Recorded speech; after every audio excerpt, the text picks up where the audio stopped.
Bienvenue. Vous allez écouter une conversation avec Madame Nyagale Bagayoko, politologue et présidente de l'African Security Sector Network. Ça a été un échange dynamique et stimulant avec une experte aguerrie au débat et à la confrontation d'idées.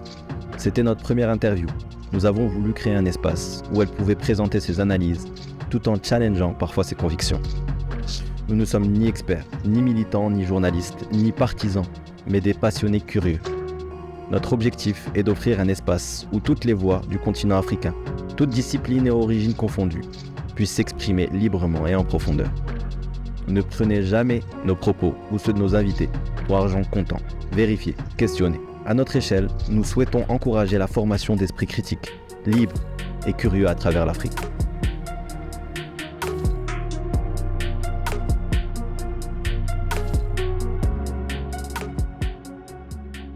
Madame Nyagale Bagayoko, merci d'être parmi nous sur notre podcast. Pour commencer, on va vous demander de vous présenter et présenter votre parcours.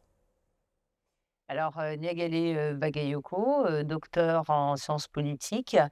J'ai obtenu ce diplôme de doctorat à Sciences Po Paris, sous la direction du professeur Bertrand Bagui. C'était un travail qui portait sur les politiques de sécurité françaises et américaines en Afrique de l'Ouest et qui a été récompensé par le premier prix de l'Institut des hautes études de la défense nationale. J'ai par la suite été chercheur postdoctoral à l'Institut de recherche pour le développement, puis à l'Institute of Development Studies au Royaume-Uni, avant de mener pendant quelques années une carrière de fonctionnaire international au sein de l'Organisation internationale de la francophonie où je dirigeais le programme maintien et consolidation de la paix. Et depuis 6 ans maintenant, depuis juin 2018, je dirige ce think tank qui s'appelle l'African Security Sector Network et qui a pour particularité de travailler spécifiquement sur les questions de gouvernance de la sécurité sur le continent africain. Merci à vous. J'aimerais bien revenir sur l'ASSN, juste avoir un peu plus de précision, mais aussi que faites-vous concrètement? Est-ce que vous conseillez des États? Est-ce qu'ils vous écoutent, par exemple? Et en général, est-ce que les spécialistes et les chercheurs peuvent influencer les hommes d'État? Et est-ce qu'ils arrivent à les influencer? Il y a beaucoup de questions dans une. Je vais commencer par la première. Qu'est-ce que la SSN exactement? La SSN, donc, comme je vous l'ai indiqué, c'est un think tank qui a été fondé en 2003 par l'actuel secrétaire exécutif de l'organisation qui s'appelle le professeur Ebo Hodgeful, qui a enseigné pendant longtemps aux États-Unis et au Canada, qui s'est associé avec d'autres universitaires, notamment Funmi Ononisakine, qui est actuellement l'une des vice chairs du King's College London, et également avec des praticiens, notamment beaucoup de personnes retraités des forces de défense et de sécurité. Parmi les fondateurs, malheureusement décédés, il y avait notamment un activiste sud-africain blanc qui a beaucoup contribué à toute la réflexion visant à démontrer comment un appareil de sécurité répressif peut se transformer en appareil de sécurité mis au service d'une collectivité, donc bien entendu dans le contexte post-apartheid. Comment est-ce que nous travaillons? On ne peut pas dire que l'on conseille directement des États, tout simplement parce que les États ne nous sollicitent pas pour ce type de mission.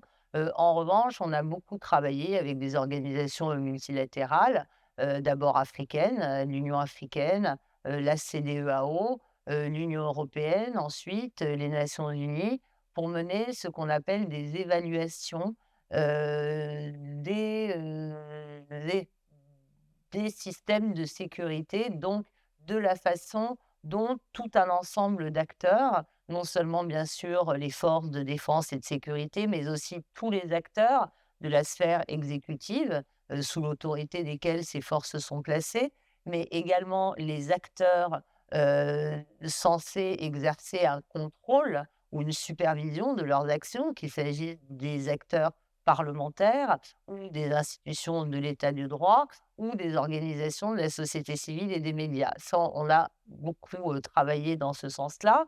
On travaille, aussi, beaucoup pour, renforcer les capacités d'expertise, de la, société civile, africaine dans un certain nombre de pays parce qu'il nous semble que pour faire du plaidoyer, il faut, s'appuyer, sur, des, analyses, documentées, dont, le sérieux, est, démontré par le recoupement, du travail scientifique qui est mené. Donc on travaille beaucoup dans ce sens-là, grâce essentiellement, au soutien de bailleurs internationaux comme, le ministère des Affaires étrangères, des Pays-Bas, la GIZ, allemande, ou, l'IDRC, du, Canada, par exemple. Alors, je vais revenir à l'autre partie de votre question qui me semble quand même différente par rapport à la première partie. Est-ce qu'on a de l'influence? Oui, je le pense, parce que, bon, d'abord, un certain nombre d'entre nous, s'expriment beaucoup dans un certain nombre de médias.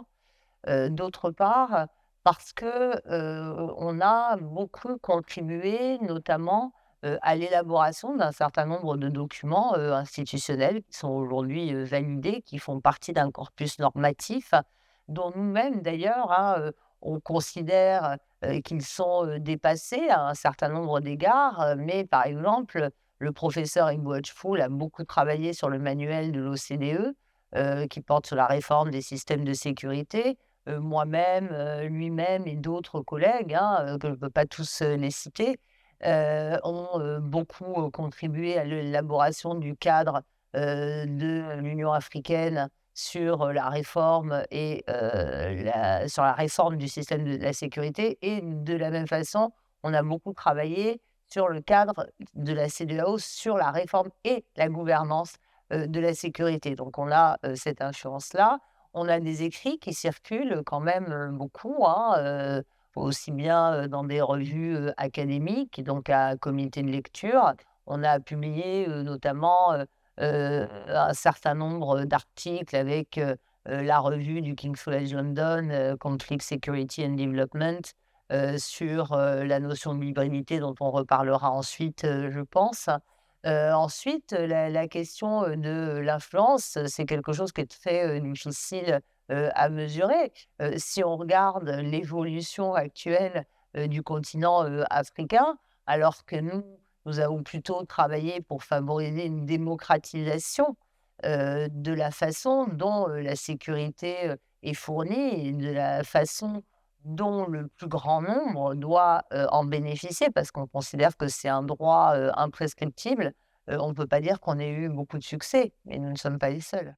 On voudrait faire un état des lieux politique et sécuritaire du Sahel et de l'Afrique de l'Ouest et savoir si est-ce qu'on peut constater plutôt des nouvelles dynamiques avec des pays africains qui commencent à être au centre du jeu international, malgré quelques tâtonnements, ou plutôt une aggravation de l'insécurité avec une prolifération de courants religieux ou violents et ou violents, des discordes entre pays africains, des influences étrangères parfois prédatrices de pays ou d'autres, et parfois des faillites d'État même qu'on pourrait qualifier.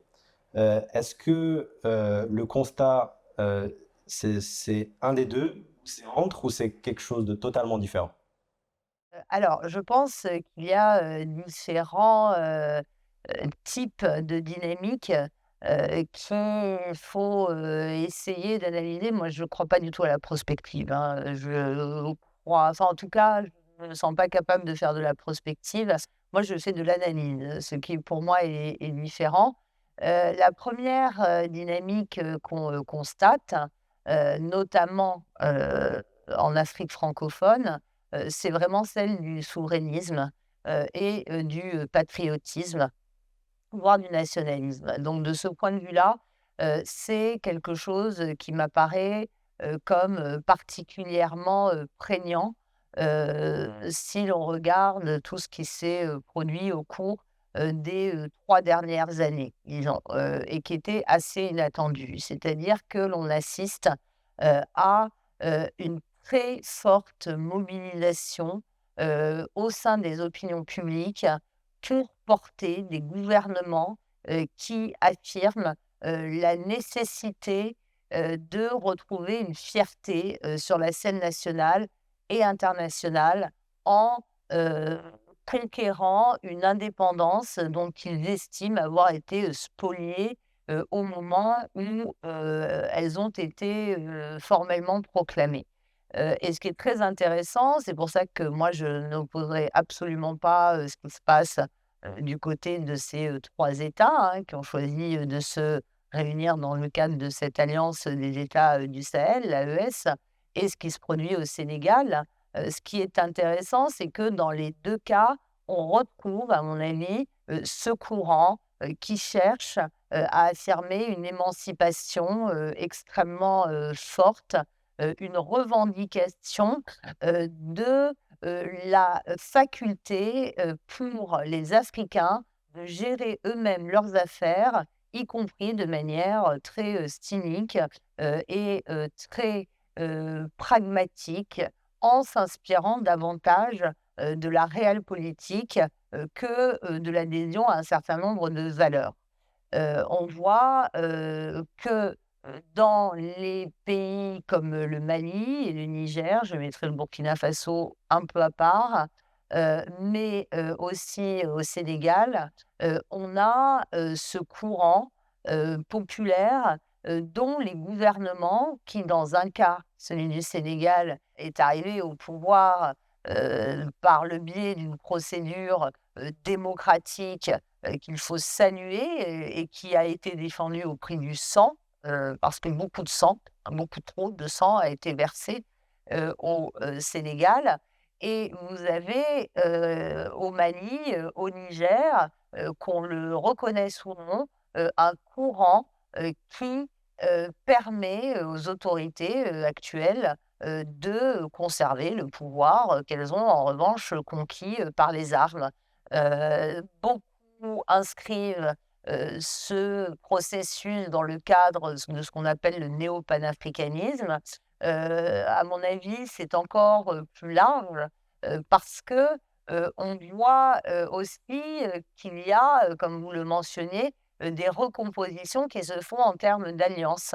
Mais, ces alliances sont tellement, diversifiées que je ne suis pas certaine, qu'on puisse, considérer, que tous les anciens, partenaires, sont désormais, disqualifiés, rejetés, et que les nouveaux, vont, pouvoir, s'établir de manière, très durable, dans tous les pays. Il y aura, des, spécificités. On parle bien entendu très souvent de la Russie.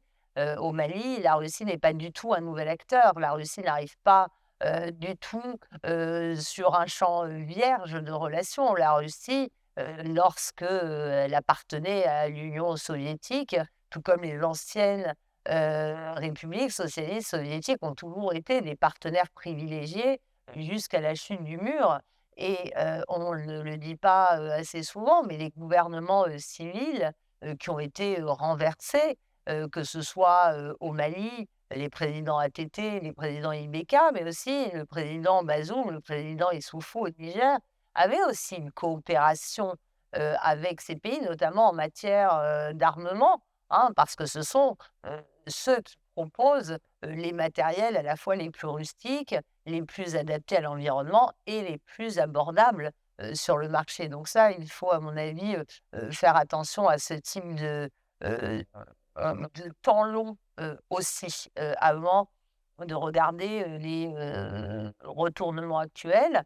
De la même façon, quand on voit, le rôle de plus en plus visible, d'acteurs comme tous ceux du Moyen-Orient, qu'il s'agisse, de l'Arabie Saoudite, et des Émirats, arabes unis, ou de leur rival, historique, le Qatar, du rôle, de l'Iran, du rôle de la Turquie, du rôle d'Israël. Ce sont en réalité des partenariats qui ont commencé à être noués à la fin des années 90, voire au début des années 90 et qui aujourd'hui, apparaissent, beaucoup plus, manifestes parce qu'ils sont, revendiqués. Mais une influence, beaucoup plus, profonde, s'est installée, à mon avis, à bas bruit, et on est très étonné aujourd'hui de voir le nombre de partenaires, et de partenariats, qui, ont été, noués, par, les États africains, mais aussi, par les diasporas ou par, certaines sociétés civiles, avec d'autres partenaires que ceux que je qualifie non pas d'occidentales, mais de transatlantiques, c'est-à-dire, ceux, de la partie occidentale de l'Europe et le Canada et les États-Unis. Mais si on regarde, le rôle de d'autres acteurs occidentaux qui sont ceux de l'Europe centrale, par exemple, il y a des partenariats intéressants aussi, hein, qui sont en train de se mettre en place. Je pense par exemple à la Hongrie, avec le Tchad. Il y a des choses qui se construisent. Donc on n'est pas, à mon avis, dans un rejet uniquement, de l'Occident en tant que tel. On est plutôt dans, le rejet, d'un système, démocratico, libéral, dont on considère qu'il a trahi, ses promesses. D'abord parce qu'il n'a pas été en mesure d'améliorer, la condition individuelle, et collective, des, Africains, mais aussi parce qu'il a, trop souvent, prôné, des doubles standards, en fait. Et vous aviez mis le Burkina Faso de côté, différencié du Mali et du Niger. Parce que, il y a, dans les 3 pays de toute façon, une, restriction, et un rétrécissement, très préoccupant de l'espace civique. Mais ce qui se produit au Burkina Faso, est beaucoup plus violent, hein. L'interdiction, de certaines, ONG, de certains médias, on les a vus à l'œuvre, hein, au Mali, au Niger. Mais au Burkina Faso, on parle, d'enrôlement forcé, on parle, de massacres, quand même extrêmement graves, qui sont, dénoncés, de la part, des forces armées ou, des supplétifs, des volontaires, pour la défense, de la patrie. Il y a, à mon avis, un soutien, qui est moindre aujourd'hui en raison, de ces exactions qui sont dénoncées, par de nombreuses organisations non pas de défense des droits de l'homme, non pas seulement internationales, mais qui ont été aussi pointées du doigt par des acteurs, nationaux, dont beaucoup sont, en exil, hein, heu, avec, heu, des, dynamiques et une violence, qu'on ne constate pas, dans les 2 autres pays du Sahel. Ce qui ne veut pas dire, qu'il n'y a pas, de violence, non plus, et on sait très bien, qu'il y a, aussi dans le cadre des combats, qui sont, menés, hein, dans le nord ou dans le centre, du pays, des choses très graves qui se produisent, mais elles ne me semblent pas de nature à polariser, en tout cas pas encore, l'opinion, publique, contre ces gouvernements. Comme c'est le cas au Burkina. Bah, le Burkina, il y a pas de choix. Le Burkina est devenu un État, on est face à des États autoritaires dans les 3 cas, mais là, on est dans un État, heu, dont beaucoup de citoyens ont peur aujourd'hui. Nous avons déjà commencé à parler du conflit et nous avons déjà parlé un peu de l'historique du conflit. Mais pouvez-vous nous dire où est née, où et quand est née cette insécurité et l'action violente religieuse telle qu'on la connaît aujourd'hui dans cette zone? Alors moi, je ne considère pas que c'est un conflit justement, qui est uniquement, religieux, uniquement,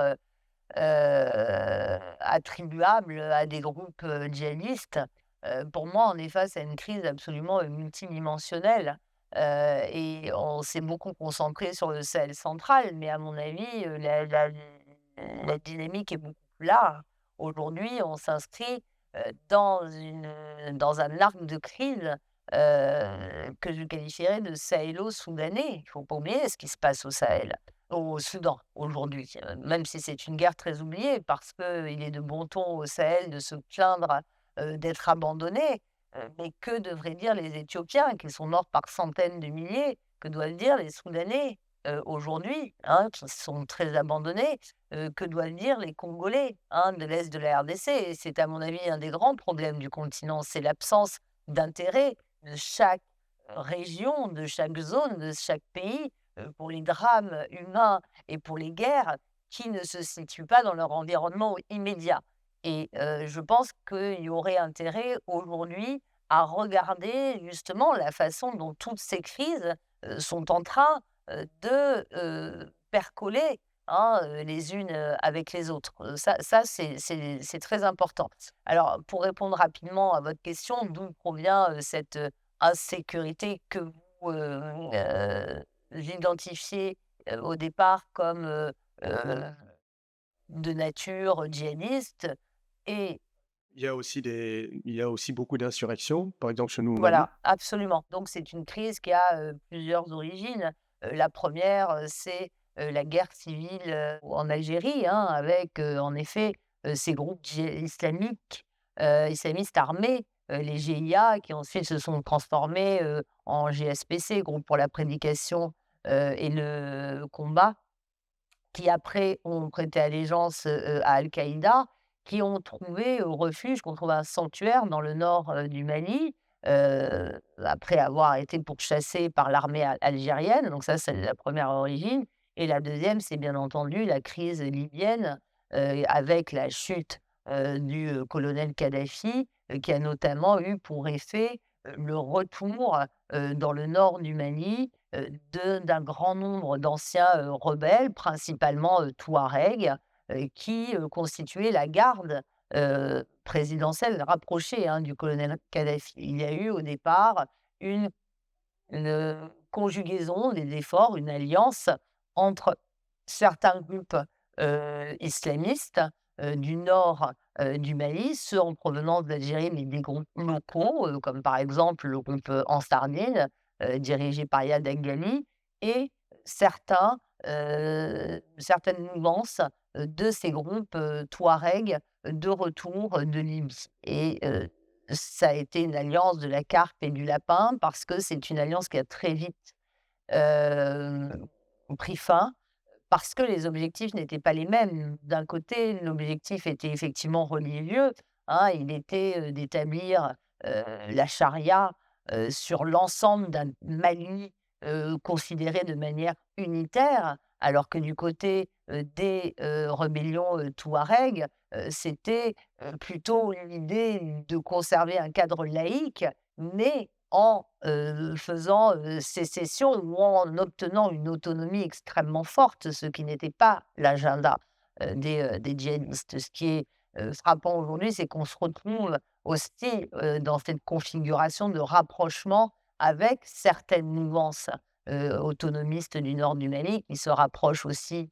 de nouveau, de certaines mouvances, djihadistes. Donc ça, c'est l'une des origines de la crise, mais elle s'est beaucoup étendue ensuite au centre du Mali, notamment, avec la Katiba du Massina. On n'est plus du tout dans une, dynamique, purement, septentrionale malienne, hein. On est dans une dynamique, du centre et c'est pour ça aussi que l'accord pour la paix et la réconciliation au Mali, n'était pas le cadre adapté parce qu'il ne parlait en réalité que des problèmes, des régions du nord du pays avec, une insécurité et une insurrection djihadiste qui s'est, étendue, aux pays, voisins, notamment, l'ouest du Niger, le nord, l'est du Burkina Faso qui s'étend vers les pays côtiers. Il y a beaucoup d'autres dynamiques, c'est pour ça, que je parlais, de crise multidimensionnelle. Il y a cette question absolument, fondamentale, de la prolifération, des groupes d'autodéfense, très communautarisés dans la région qui a d'ailleurs précédé, hein, si on regarde les premiers groupes qui ont été mis, sur pied dans la région de Gao, c'était plutôt, des communautés originaires, de la communauté Sonrail, hein, avec les Ganda les Ganda, Izo. On a vu, des groupes aussi, de ce type apparaître avec les Kyaoglowago, au Burkina Faso, dans d'autres zones, des, chasseurs d'ozo qu'on avait vus d'ailleurs dès les années, 90-2000, apparaître pendant la guerre de Côte d'Ivoire. Et même avant, avec les conflits de la rivière Mano, en Sierra Leone et au Libéria. Donc cette problématique de la communautarisation de la sécurité mise sur pied par les populations elles-mêmes parce qu'elles estiment que les forces de défense et de sécurité de l'État n'ont soit pas les moyens, soit pas la volonté de les défendre, elle est propre non seulement, à l'ensemble du Sahel, mais plus largement, à l'ensemble de l'Afrique de l'Ouest et on voit aussi cette dynamique qui se met en place en RDC, par exemple, avec les Ouattara et cetera. Donc, c'est une problématique absolument fondamentale. Vous avez la question des groupes politico-militaires. Si on prend le cas, du Tchad, on n'est pas du tout face, à, des rébellions de type djihadiste d'un point de vue, politique. Bien entendu, il y a les groupes issus, des différentes scissions de Boko Haram qui sont aussi combattus, par le Tchad, mais vous avez aussi ces groupes, qui sont réfugiés en Libye, et qui sont manifestement, à l'origine du décès, du maréchal Idriss Déby, Itno.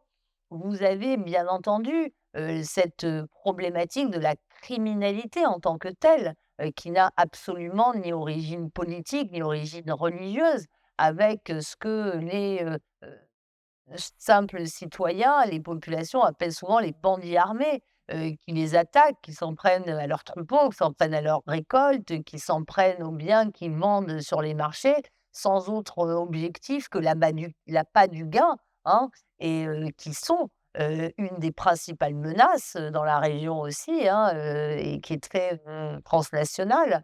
Vous avez bien entendu cette question du prétorianisme, hein, avec, ces prises, de pouvoir, par les armes, et vous avez, je pense quand même, ce caractère très insurrectionnel qui reste du côté, des populations, mais pas pour prendre les armes et pas pour prendre le pouvoir, mais, pour, contester, la légitimité des gouvernements lorsqu'ils ne répondent plus, à leurs attentes de manière, trop manifeste. Dans ces conflits, donc, vous avez touché à un moment à des différences dues aux ressources, notamment les ressources de première nécessité, les terres, etc.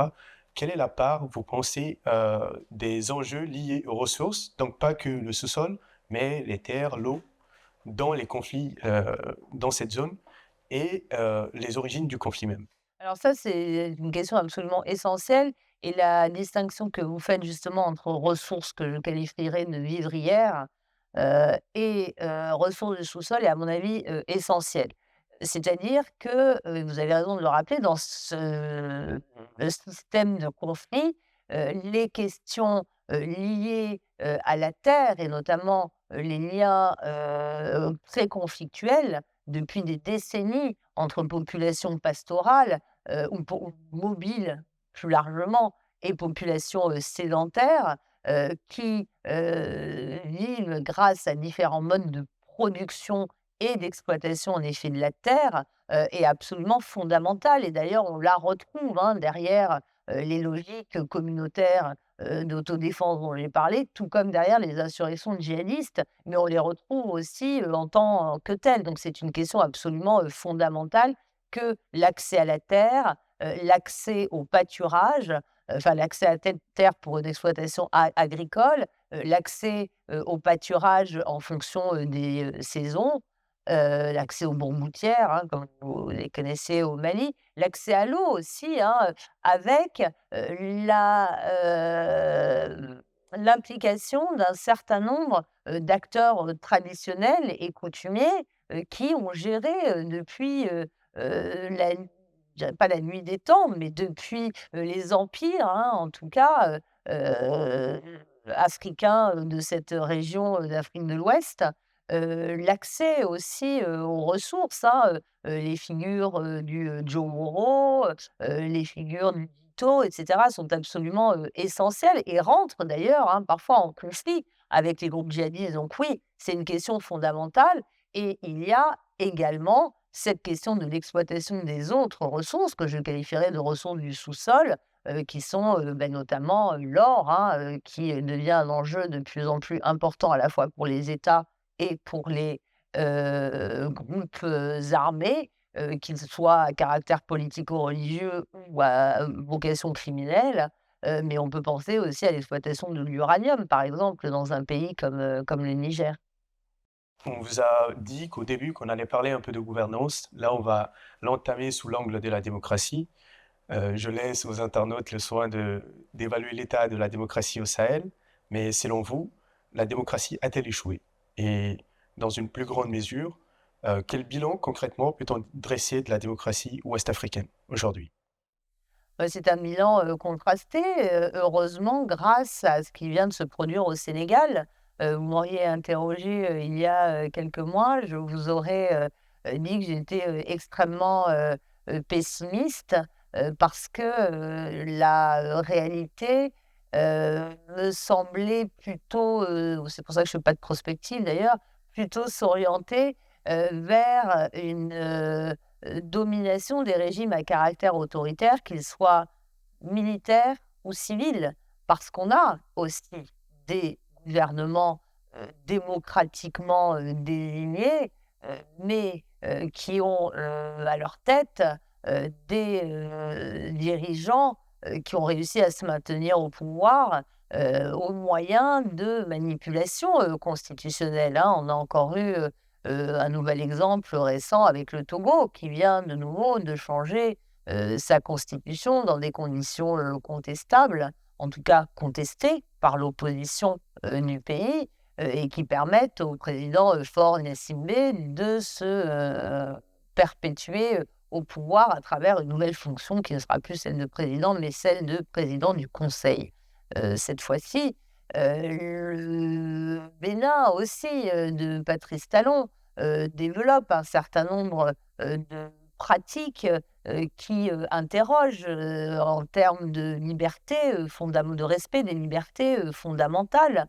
Alassane Ouattara a brigué et obtenu un troisième mandat, dans des conditions, là aussi, hein, qui, interrogent, sur, le caractère, démocratique, de son maintien au pouvoir. On a eu l'exemple d'Alpha Condé qui avait fait la même chose, et qui lui a été, renversé, par une, junte, militaire.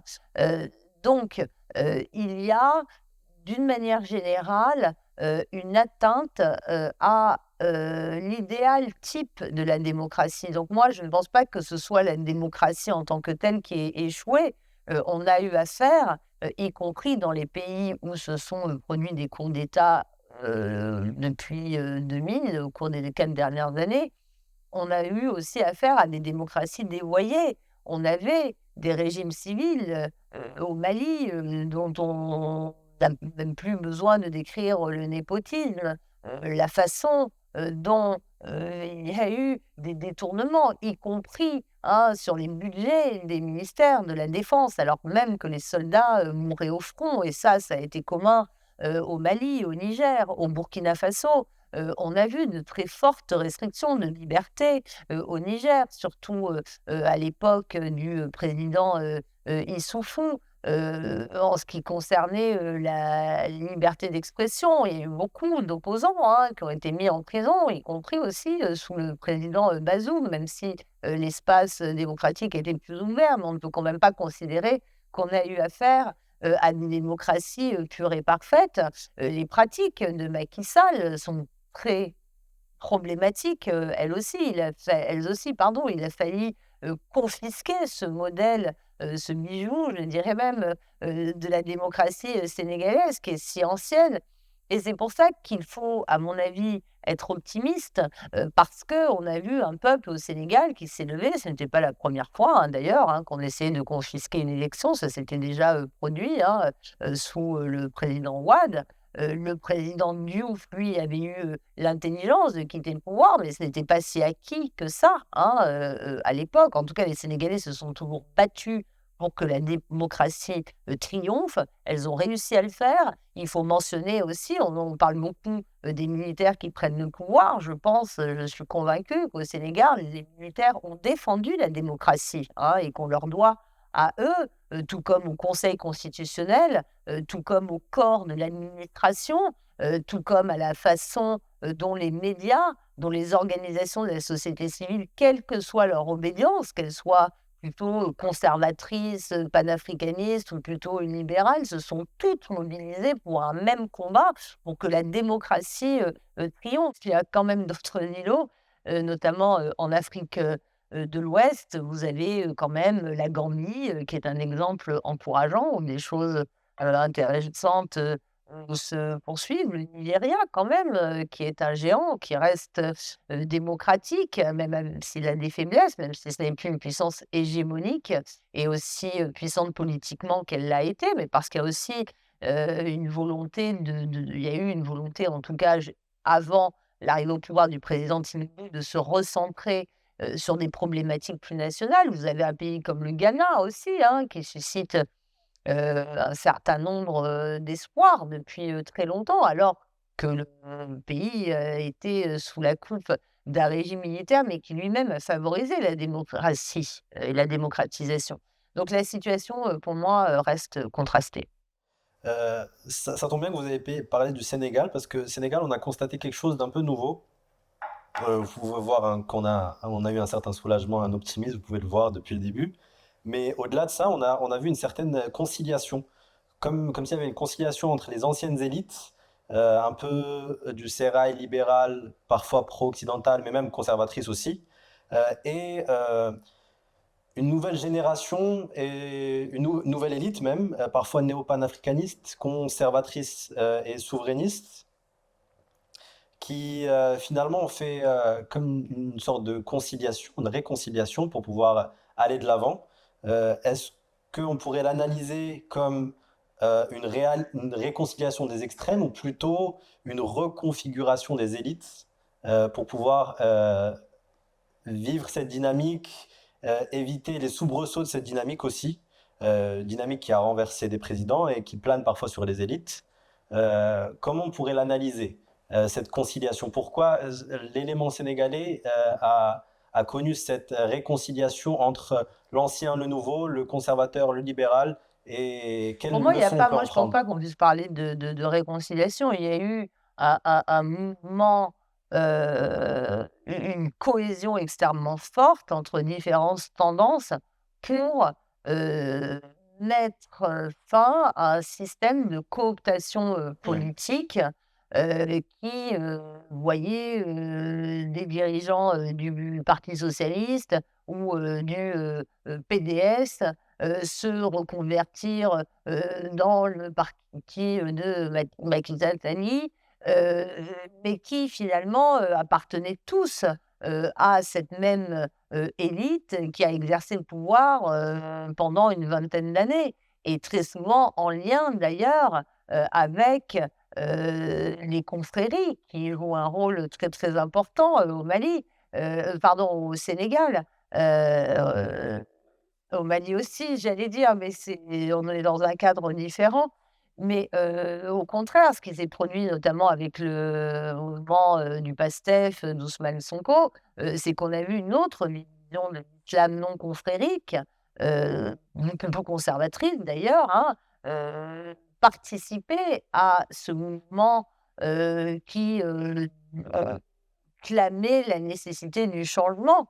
Donc moi, je ne pense pas aujourd'hui qu'il y ait une, reconversion des anciennes élites. Je pense que là, les anciennes élites, ont été exclues du jeu politique pour un certain temps, en tout cas au moins, pour les quelques années, à venir. C'est un nouveau système, qui se met en place, mais qui va devoir, montrer des résultats, assez rapides parce que les espoirs qu'il suscite sont absolument immenses.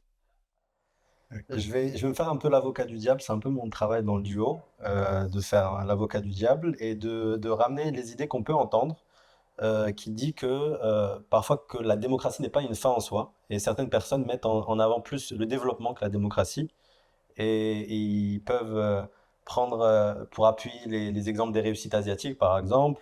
Paul Kagame souvent est cité aussi comme ce type d'exemple de mettre en avant le développement au-delà de la démocratie. Qu'est-ce que ces idées évoquent du présent? Qu'est-ce que cela vous évoque et qu'est-ce que vous en pensez? Est-ce que c'est la démocratie en soi ou c'est une partie de la démocratie ou quel a été le souci par Mais la démocratie, la difficulté avec la démocratie, c'est qu'elle a été largement réduite à son expression électoraliste.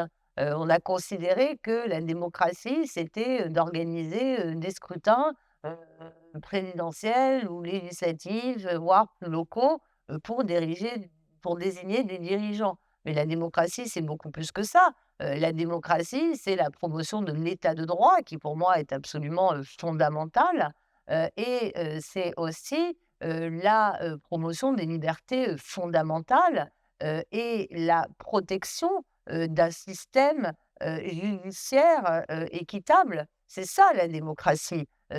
Cet ensemble-là, me paraît, toujours être le meilleur, des régimes, parmi, les, plus, mauvais.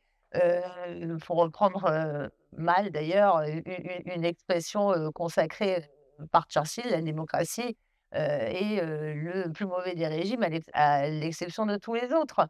Donc moi non, je ne n'irai pas, remettre cela en cause.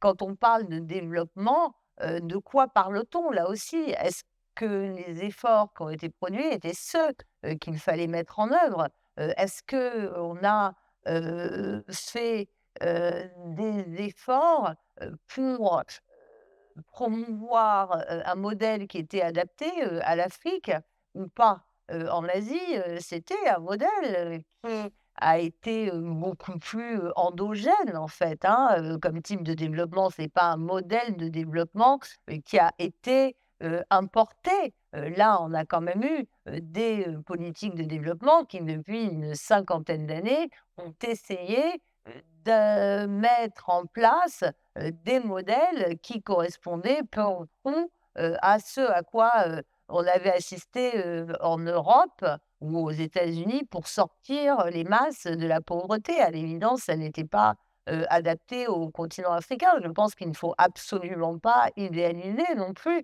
le développement. On a beaucoup critiqué les interventions militaires, il y a beaucoup de critiques à faire aussi, hein, du côté, du développement. Moi, je ne pense pas, qu'il faille, forcément, opposer, les 2. Si vous prenez un pays démocratique dont j'ai parlé, tout à l'heure, à savoir le Ghana, c'est un pays qui est devenu, un middle income country, hein, en termes de revenus, dans un cadre de plus en plus démocratisé.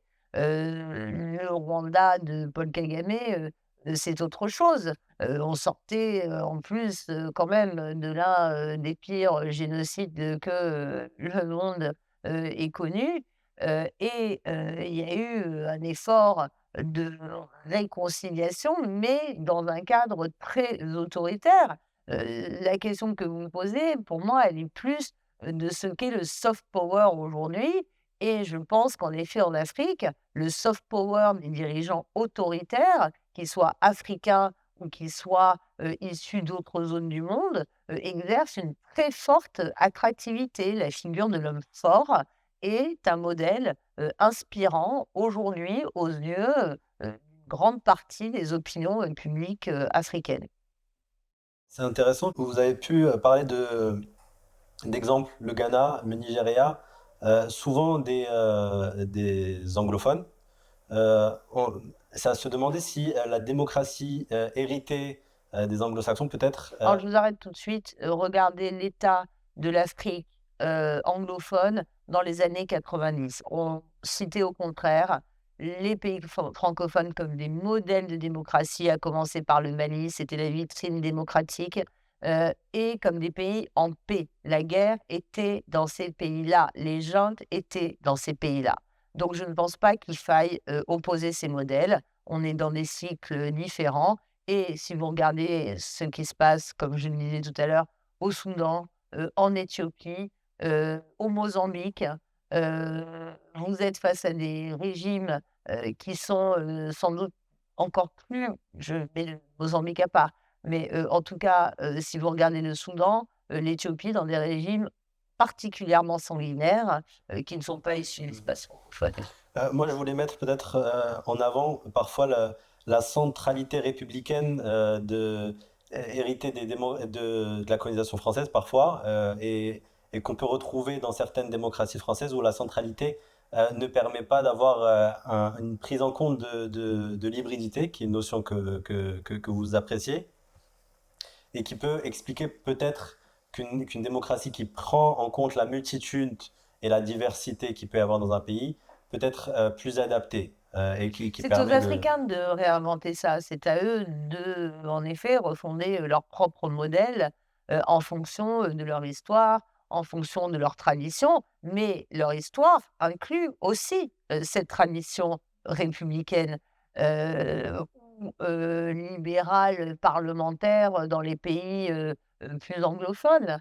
Aujourd'hui, à l'évidence, il y a nécessité de fonder des cadres institutionnels qui répondent à la fois aux spécificités de chacun des pays, mais qui acceptent aussi un certain nombre d'héritages, parce que ces pays se sont aussi construits de cette façon-là. L'histoire, à mon avis, elle doit être à la fois mobilisée pour en critiquer les excès et les abus, mais également pour en retirer des éléments positifs. Donc moi, je ne pense pas que ce à quoi vous faites référence comme centralité républicaine, par exemple, vous prenez un État comme le Sénégal, c'est sans doute celui dont les institutions sont les plus calquées sur celles de la Ve République, ou en tout cas qui a la tradition la plus inspirée des institutions françaises. Et pourtant, il y a un modèle démocratique qui s'est développé de manière spécifique. Et c'est ça qui est intéressant. Avec sans doute les institutions les plus solides, même, qu'on a pu voir aussi. Exactement, exactement. Donc, il y aura certainement besoin de réformes, mais à mon avis, c'est surtout à chaque pays africain de déterminer ce qu'il estime devoir conserver de l'héritage issu de la colonisation et promouvoir, intégrer de manière sans doute beaucoup plus affirmée et beaucoup plus structurelle, des éléments issus de traditions plus anciennes et de son histoire plus ancienne. Et moi, je ne crois absolument pas au grand balayage et à l'effacement de toute une tradition. Non, ça n'a jamais fonctionné nulle part en réalité. Vous aviez parlé tout de suite de l'hybridité, enfin bien avant, et là, ce que vous expliquez en gros, c'est un Oui, peu c'est ce que je voulais savoir. l'hybridité, absolument. Est-ce que ça peut, dans quelle mesure ça peut s'adapter, s'imposer, s'appliquer à la démocratie dans les États d'Afrique?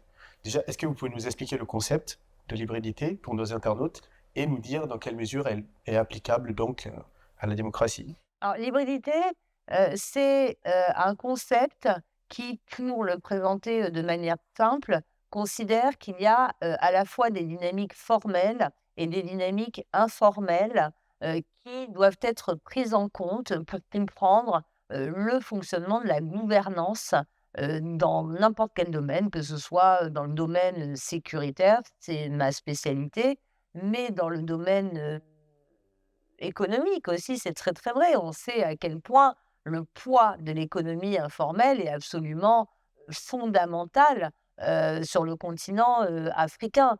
L'hybridité, nous notamment, hein, au sein de l'African Security Sector Network, on l'analyse en général, à 3 niveaux. D'abord, il y a, la façon dont les acteurs, étatiques, interagissent, coopèrent ou affrontent, des acteurs non étatiques. Ça, c'est la façon la plus, facile, je dirais, de percevoir l'hybridité. Si on regarde dans les acteurs de conflit, vous avez évidemment, tous les groupes, non étatiques violents dont on a parlé, mais dans un autre, registre, vous avez toutes les autorités coutumières, toutes les autorités traditionnelles, qui sont aussi des acteurs extrêmement importants, voire tous les acteurs associatifs, les organisations de la société civile, etc. Mais à mon avis, il y a 2 autres volets qui sont tout aussi importants et qui sont plus difficiles à mesurer, mais sur lesquels on doit beaucoup travailler.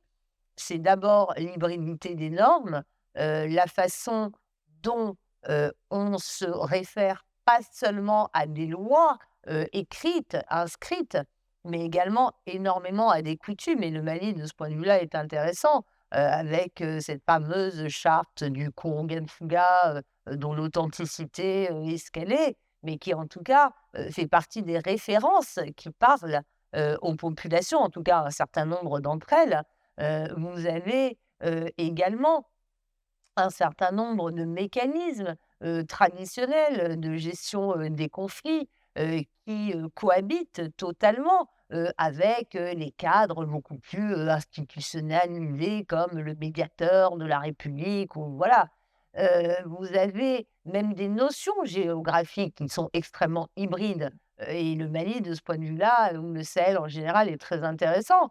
De quoi parle-t-on? Est-ce qu'on parle plus souvent de la région de Gao, de la région de Ménaka, de la région de Kidal, ou est-ce qu'on parle plus souvent de l'Azawad, du Gourma, du Liptako, du Séno, du Gondo? Ce sont aussi des normes autres, complètement informelles. Il n'y a pas de carte qui existe de ces notions.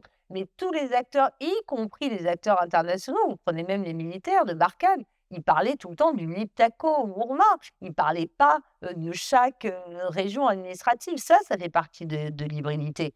Et enfin, le troisième domaine, c'est celui des processus de décision où il y a à la fois des procédures institutionnalisées, mais aussi beaucoup de pratiques qui se développent en marge de tout cela.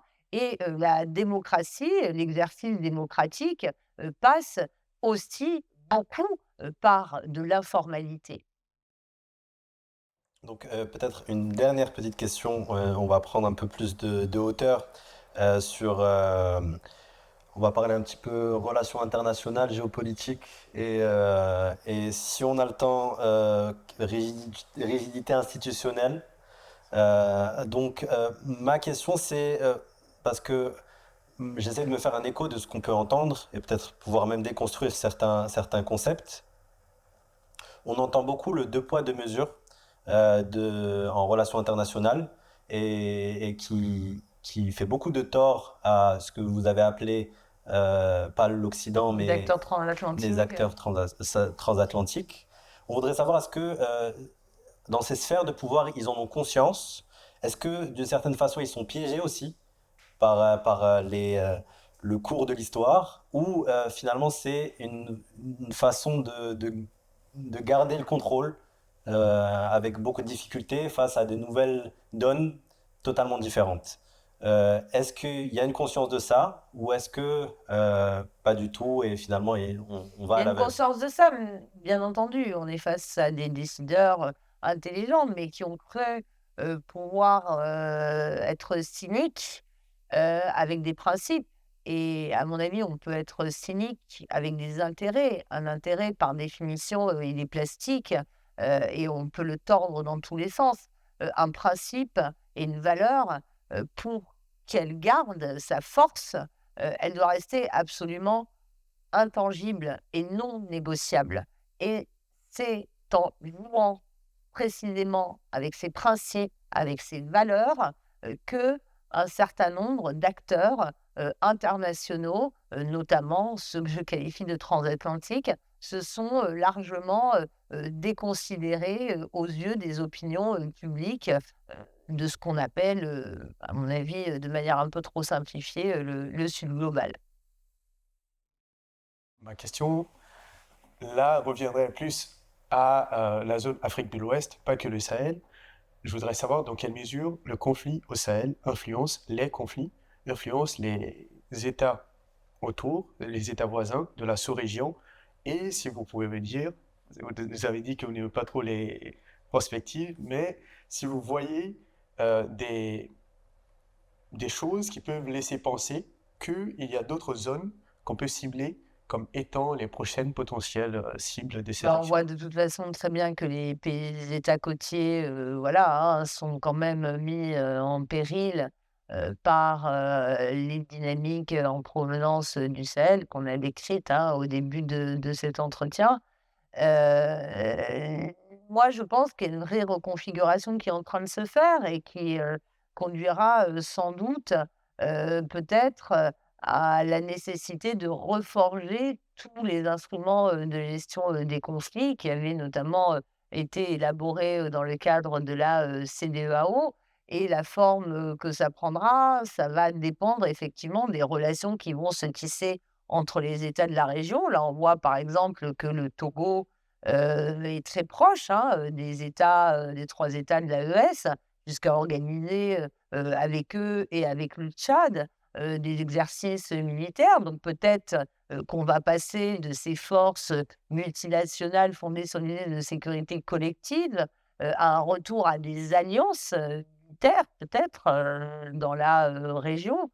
C'est une possibilité, ou, peut-être que d'autres formes de coopération, davantage, fondées, sur, des instruments sécuritaires non militaires. Je pense par exemple au renseignement, qui est quelque chose de très important, ou la coopération, policière pour lutter contre la criminalité dont je parlais, se mettront davantage en place dans le cadre d'une initiative comme celle, d'Accra, hein, ce qu'on appelle l'initiative d'Accra. Voilà, il y a plusieurs types de scénarios possibles à mon avis. Vous avez parlé du rapport entre les États de l'AES et des pays comme le Togo.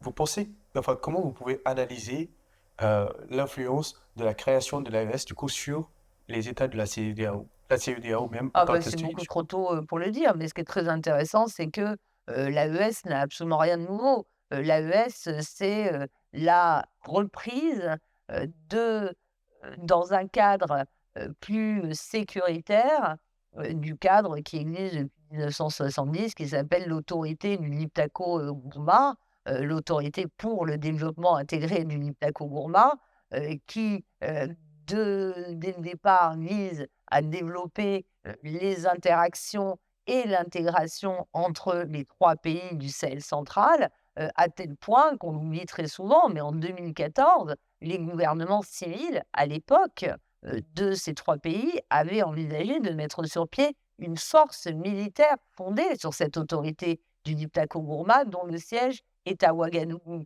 Donc on est, à mon avis, dans la perpétuation de l'idée, ancienne parmi les dirigeants du Mali, du Niger et du Burkina Faso, qu'ils ont une histoire commune, une spécificité qui les caractérise, qui ne sont pas, solubles dans l'espace plus large de la CEDEAO. Mais cette organisation, dont je vous parle existe depuis 1970 et va sans doute, être absorbée par cette AES. C'est ce qui est, souhaitable d'ailleurs pour éviter de créer de nouveau une inflation, institutionnelle comme on l'a vu trop souvent dans la région, y compris avec, la création avortée, du G5 Sahel. Pour conclure, nous aimerions instaurer une tradition sur notre podcast.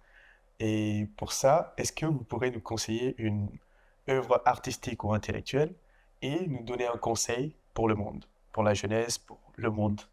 Alors moi, je serais, bien, prétentieux, de donner des conseils, je m'interroge suffisamment, moi-même, sur, le monde en effet, qu'on lègue, aujourd'hui. Moi, quand j'ai accédé à l'âge adulte, les promesses étaient celles, d'un monde de paix, hein, en réalité. Alors, qu'aujourd'hui, ma génération, lègue, alors pas la vôtre, mais enfin ceux qui sont un peu plus jeunes, que vous, un monde de guerre et donc il faut, s'interroger, sur toutes les erreurs, que nous avons, commises, en mobilisant à mon avis des instruments, de gestion, des conflits et de promotion, de la paix, qui se sont, avérés ne pas être, adaptés, au type de conflictualité, auquel on avait affaire. Et si j'avais un conseil de lecture, je citerais, parce que je n'aime pas tellement, cette opposition entre, jeunesse, et reste du monde. Moi, je crois beaucoup à tout ce qui est, intergénérationnel.